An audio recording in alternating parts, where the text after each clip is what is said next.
do always like to tell my students that 10th grade is the discovery year. So now going back to Aiden's story in grade 10, by October of sophomore year, Aiden has gone from building a game in the coding club to helping run the club's project team. He also discovered something unexpected.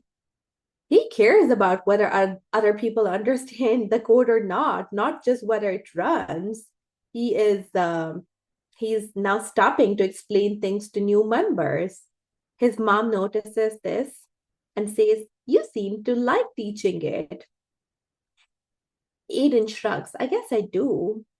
The shrug is the beginning of his spike, quite literally. So what Aiden did in 10th grade, continued the coding club and stepped into leadership role, not because it looks good, but because he genuinely wanted to help. I do want to say that admissions officers love growth. They like seeing that you go from like a member to becoming a leader, because growth really, really matters. Aiden started volunteering one afternoon a week, teaching basic coding to middle schoolers at a local library program. Took his first AP class, AP computer science, because this is a subject that he loves and it kind of is something that he genuinely cared about. Took the practice SAT, no formal prep, just exposure to the format.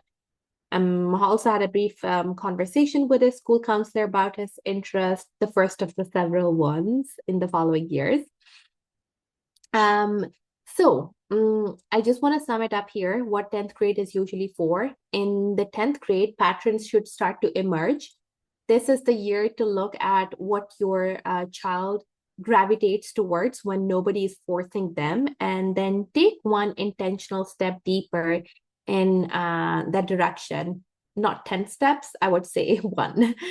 So start to identify the spike in the 10th grade, the area of genuine depth, even if it's still forming.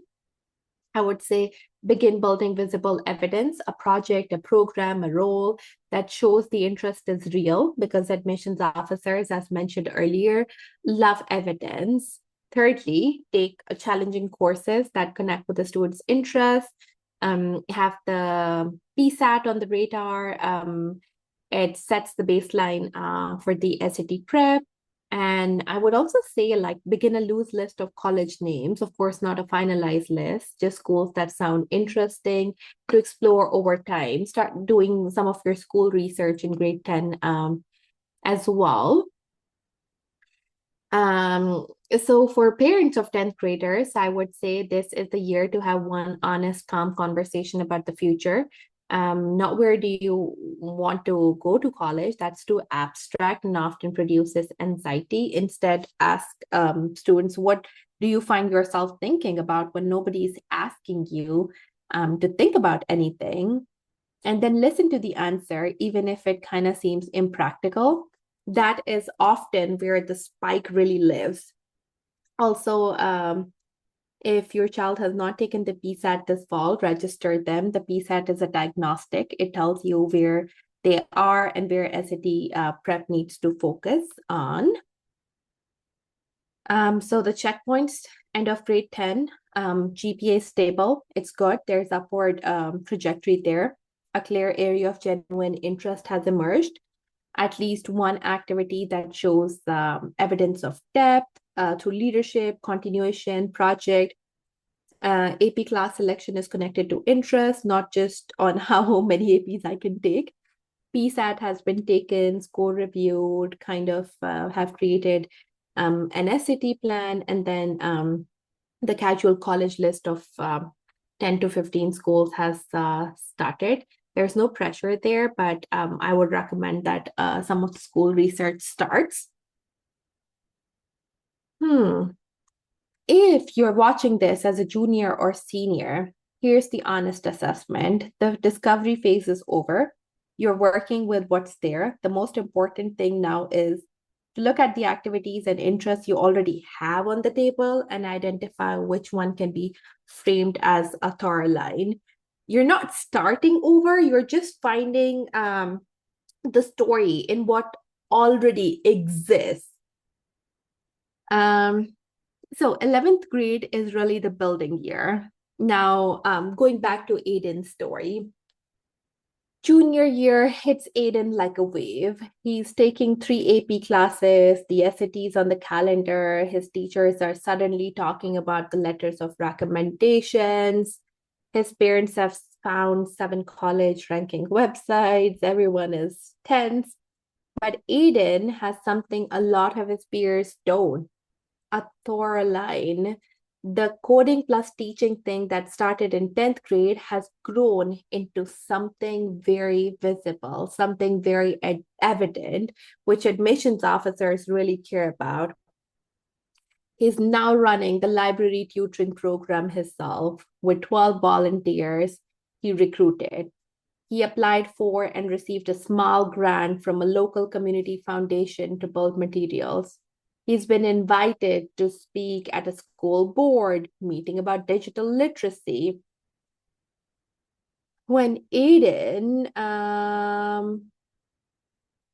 sits down to brainstorm his college essay topic in March of junior year, he doesn't stare at a blank page for long. He knows what his story is. So what Aiden did in 11th grade, took the SAT in October and December, aiming for his goal score, not perfection, deepened his community program, added volunteers, secured funding, presented publicly, took the most rigorous coursework offered at his school, built genuine relationships with 2 teachers who would later write his strongest recommendation letters, did some college tours as well, drafted a preliminary college list, began thinking about essay topics in spring for his personal statement.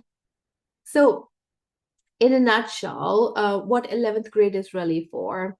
11th grade is really for to make the spike visible and externally validated as possible, identifying and cultivating the 2 teachers who can write you the strongest letters.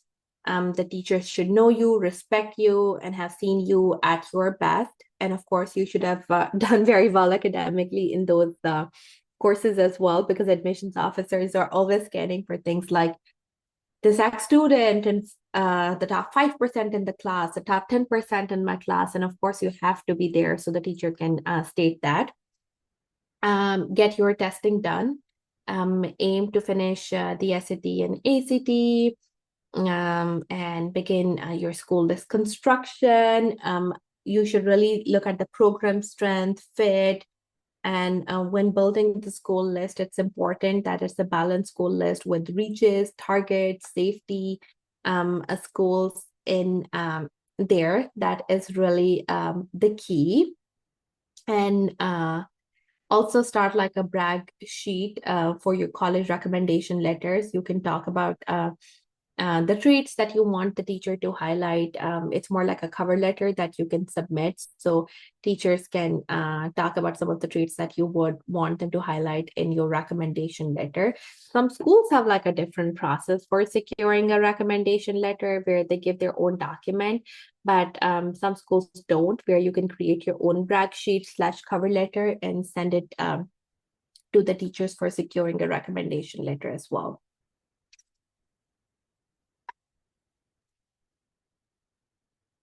I do want to make a note for parents of 11th graders. I know 11th grade is very important and kind of feels like a race. It kind of is, but the right response to a race is not to run faster in every direction. It's to run in the right direction with intention. And the most important thing you can do this year is help your child identify and start a genuine relationship with a teacher, a counselor, if they don't already have one, not to take over the process, but of course, help them in finding their story. And of course, we're building a school list, be strategic and make sure that it is balanced. I do also want to mention a little bit about SAT here. I do not recommend that students take SAT more than 3 times per my experience, after the third attempt, the score is pretty stagnant. So for that reason, I recommend that, if hopefully you take it for the first time, you get your desired score, and then you're done. I would recommend the max would be the spring of your junior year. But if you really have to take it again, you can take it again in June. But I don't recommend you push it to August. A lot of students push it to August, and August result comes in just a couple of days before your early decision application goes in, and it's a very, very tight timeline there. And of course, your SAT score influences our school list as well. So for that reason, I recommend you get done with SAT by June max, before your applications go in. So the checkpoint of end of grade 11 would be your standardized testing is complete. You have identified 2 school teachers who can write your recommendation letters. You've secured those. And the spike is visible, and you have at least one form of external validation. You have drafted your college list, done some college tours as well, thinking about your personal statement. And the other big thing would be you started working on your activities list. I do recommend that you start working on your activities list ASAP. As soon as you enter your high school, create like a working document and have your activities listed there in the Common App format if possible. And just make sure, like, of course, by the end of grade 11, your activity list is fully updated, because that would be very, very important.